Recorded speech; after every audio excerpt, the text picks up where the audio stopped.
के बीच चल रही नारा कुश्ती के बीच एक नई तस्वीर बुधवार को सामने आई है, जब मुंबई पुलिस ने रिपब्लिक टीवी के editor in chief Arnab Goswami समेत 2 अन्य लोगों को घर से गिरफ्तार कर लिया। देखिए पूरी report.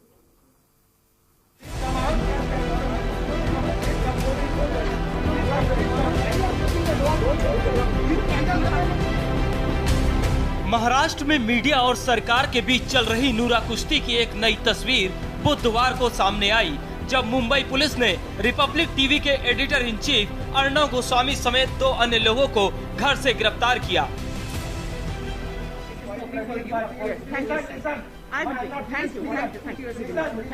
I'm the senior executive editor of the channel. I will sign. But first, it is a live feed. You are live. You are live. You are live. You are live. You are live. You are live. You are live.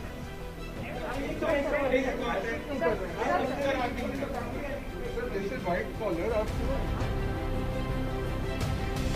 Arnab सहित 3 लोगों की गिरफ्तारी साल 2018 के पुराने मामले को लेकर हुई है, लेकिन अर्नब की गिरफ्तारी अब सियासी मुद्दा बन गई है। कांग्रेस को देश के अंदर 55 वर्षों तक शासन करने का अवसर मिला था। कांग्रेस तो लोकतंत्र का गला घोंटती है। 1975 में इसने देश पर इमरजेंसी थोपी थी, और आज भी आपने देखा होगा देश के एक बहुत बड़े पत्रकार को केवल अपने स्वयं की तुष्टि के लिए गिरफ्तार करके लोकतंत्र के चौथे स्तंभ पर हमला करने का कार्य कांग्रेस कर रही है। कांग्रेस अपनी नाकामी को छुपाने के लिए देश के अंदर अराजकता पैदा करने का कार्य कर रही है, और भाइयों बहनों, देश के अंदर अराजकता पैदा करने की छूट हमें किसी को नहीं देनी चाहिए। महाराष्ट्र की सरकार कभी बदले की भावना से कार्रवाई नहीं करती। आप ये शब्द का इस्तेमाल मत करें। मुंबई की पुलिस हो या महाराष्ट्र की पुलिस, यहाँ कानून का राज है। महाराष्ट्र में यहाँ किसी प्रकार की अराजकता नहीं है। पुलिस प्रोफेशनल है। उनके पास अगर कोई जांच में कोई एविडेंस हाथ में लगा होगा किसी केस में, तो पुलिस किसी के ऊपर भी कार्रवाई कर सकती है। हम कभी इस राज्य में जब से ठाकरे सरकार का गठन हुआ है, बदले की भावना से कभी हमने किसी के ऊपर कार्रवाई नहीं की। प्रकाश जावड़ेकर कह रहे हैं कि आपने देखा होगा ये जो जिस चैनल का नाम आप ले रहे हो, उस चैनल ने हमारे सब के खिलाफ जिस प्रकार का एक बदनामी का कैंपेन चलाया था, झूठे इल्जाम लगाए थे, तो हमने तो ये कहा कि अगर ये झूठा इल्जाम कोई लगाता है तो उसकी भी जांच होनी चाहिए। अर्नब की गिरफ्तारी का पूरा अभियान गुप्त रखा गया था, लेकिन जैसे ही सुबह पुलिस अर्नब के घर पहुंची, वहां हाई वोल्टेज ड्रामा हुआ। अर्नब की पत्नी ने पुलिस पर घर में घुसकर बुरा बर्ताव करने और मारपीट के साथ घसीटने का आरोप लगाया, तो इधर कांग्रेस ने अर्नब गोस्वामी की गिरफ्तारी को दिवंगत अनन्वय नायक के लिए श्रद्धांजलि करार दिया। अर्नब गोस्वामी के ऊपर जो कार्रवाई हुई है वो महाराष्ट्र विकास आघाड़ी सरकार ने दिवंगत अनन्वय नायक को दी हुई श्रद्धांजलि है, उनको दिया हुआ न्याय है। और महाराष्ट्र विकास आघाड़ी सरकार ने जो कदम उठाया है, जब इन्होंने न्याय की मांग की, तो निश्चित तौर पर ये कार्रवाई का हम समर्थन करते हैं। गौरतलब है कि महाराष्ट्र में बीते दिनों सुशांत केस से लेकर कंगना रनावत के दफ्तर तोड़ने तक के मामले से अर्नब गोस्वामी मुखर हुए थे। दोनों ही मामलों में महाराष्ट्र सरकार की खूब फजीहत हुई थी, जिससे नाराज महाराष्ट्र सरकार अर्नब पर पलटवार करने पर जुटी थी। यही वजह थी कि महाराष्ट्र सरकार ने पहले पुलिस को आगे कर टीआरपी मामले में अर्नब पर दबाव बनाया और बाद में अर्नब की गिरफ्तारी कर लोकतंत्र की हत्या कर दी। जीतेगी, जनता जीतेगी, एक जनता जीतेगी। हम लड़ेंगे। मुझे उद्धव ठाकरे कुछ नहीं कर सकते, उद्धव ठाकरे और परमवीर कुछ नहीं कर सकते। जनता जीतेगी। मुझे जितना मारे, मैं जनता से अपील करता हूँ, आवाज उठाइए, आवाज उठाइए, आवाज उठाइए।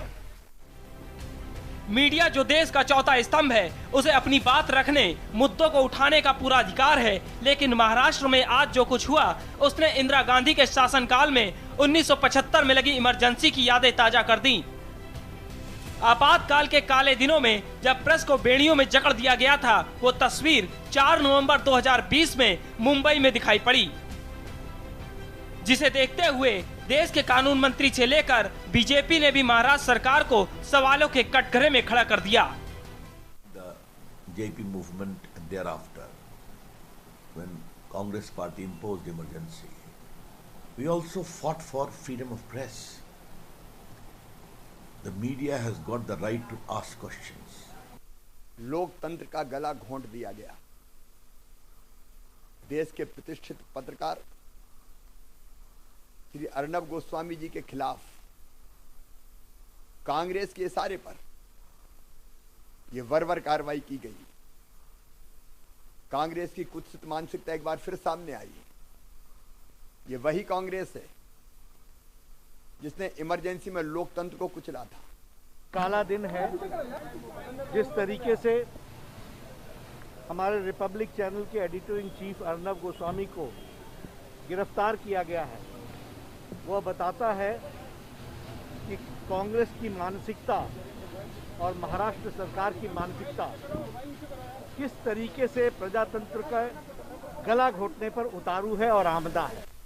बता दें, साल 2018 के मई महीने में इंटीरियर डिजाइनर अन्वय नायक ने खुदकुशी की थी। अन्वय की मां कुमुद नायक ने भी अलीबाग के अपने घर में खुदकुशी की थी। मरने के पहले अन्वय ने खुदकुशी नोट छोड़ा था, जिसमें अपनी मौत के लिए 3 लोगों को जिम्मेदार ठहराया था। 3 लोगों में एक नाम अर्नब गोस्वामी का भी था। आरोप था कि अर्नब ने दफ्तर का काम करवाने के बाद उनके 83 लाख रुपए नहीं दिए। पुलिस ने खुदकुशी का मामला दर्ज कर जांच शुरू की, लेकिन बाद में केस बंद कर दिया गया। राज्य में सरकार बदलने के बाद पीड़ित परिवार ने एक बार फिर मुद्दा उठाया और न्याय की गुहार लगाई। मई महीने में गृह मंत्री अनिल देशमुख ने जांच CID को सौंपी थी। अर्नब गोस्वामी की गिरफ्तारी ने महाराष्ट्र पुलिस के काम करने के तरीके पर एक बार फिर सवाल उठा दिए हैं, तो वहीं प्रेस की आजादी पर दमनकारी नीति अपनाने वाली महाराष्ट्र सरकार का चेहरा भी बेनकाब कर दिया है, जिससे ये सवाल उठ रहा है कि आखिर प्रेस की आजादी पर प्रहार क्यों। स्पेशल डेस्क, के न्यूज।